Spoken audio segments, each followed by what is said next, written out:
Олардың сатқындығын кешіре алмаймын. Кейде әр адамның ниеті дұрыс болғанымен әрекеттері дұрыс болмай жататын кездері болады.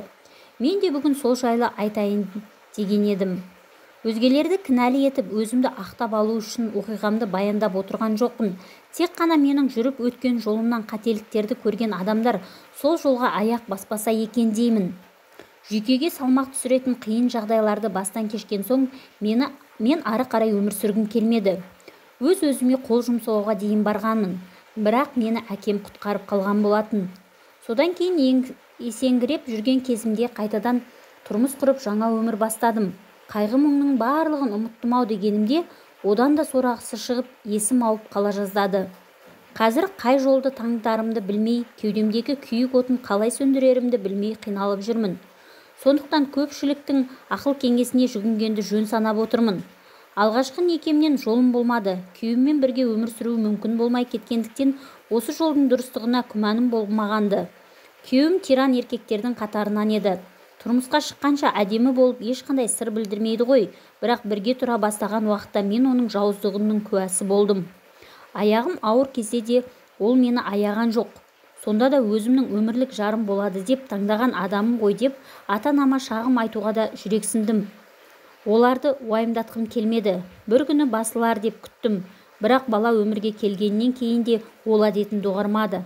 Жүкті кезімде соққы алған соң балам аурушаң болып өмірге келді. Көп жылайтын, жылауық бала тудың, неменеге балаға қарай алмайсың деп мені үнемі балағаттап, бала жылаған сайын төмпештеп ұрып алатын.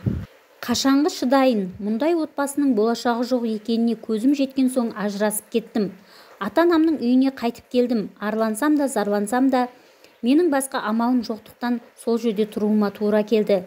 Бір қызыммен қайтып келгенімді әрине әкем жақтырған жоқ, бірақ кері қумады. Сол кезде мен күйзеліске түсіп қатты қиналып жүргенімде, өзімнен 2 жас кіші тете өскен сіңлім жанында болып жұбату айтатын, көңілімді көтеретін. Кейін ол да тұрмысқа шықты. Өкінішке орай оның да некесі бұзылды. Осы аралықта әйелі қайтқан кісі қайта-қайта келгіштеп, ата-анамның алдынан өтіп жүрген, қызыңа өгейлік танытпаймын, менің де балаларым бар деп сендірген еді. Содан барлығы жабылып жүріп, менің сол кісіге тұрмысқа шығуыма көндірген. 2 қызының бірдей тұрмыстан қайтуы ата-анамның бетіне салық болғанын білемін. Сондықтан мен оларға артық жүк болмайын деп, асығыс тұрмысқа шығып кеттім. Бірақ әрине аузы күйген үрлеп шер дегендей, оның маған қол көтермейтініне сеніп, жуастығына қызығып едім. Жуас дегенім жуан болды. Жақында оның сұйық жүрісін байқап қалдым. Аңдығаным да рас, бірақ бекер ердім соңынан. Кездесіп жүргені менің тұрмыстан қайтқан сіңлім болып шықты. Өз көзіме өзім сенбедім. Көз алдым тұман, не істерімді білмеймін. Маған ақыл қосыңыздаршы. Екеуін де кешіре алмаймын, бірақ екінші рет отбасымның бұзылғанын да қаламай отырмын. Әйел сатқындық жасаған күйеуін кешірсе де, оның опасыздығын ешқашан ұмытпайды деген сөз рас екен. Екеуі де маған жақын адамдар. Біреуге айтсам күледі-ау, масқара. Әке-шешемнің онсыз да уайымы көп. Олардың ажалын жақындатқым келмейді. Сондықтан ешкімге айтпай іштен тындым. Неге менің тағдырым осындай болды? Неге күйеуім басқа әйелмен емес, туған сіңліммен әуейі болды? Ал сіңлімше, бауырлық жанашырлық сезімдері өліп қалған ба? Дәл маған неге бұндай опасыздық жасады?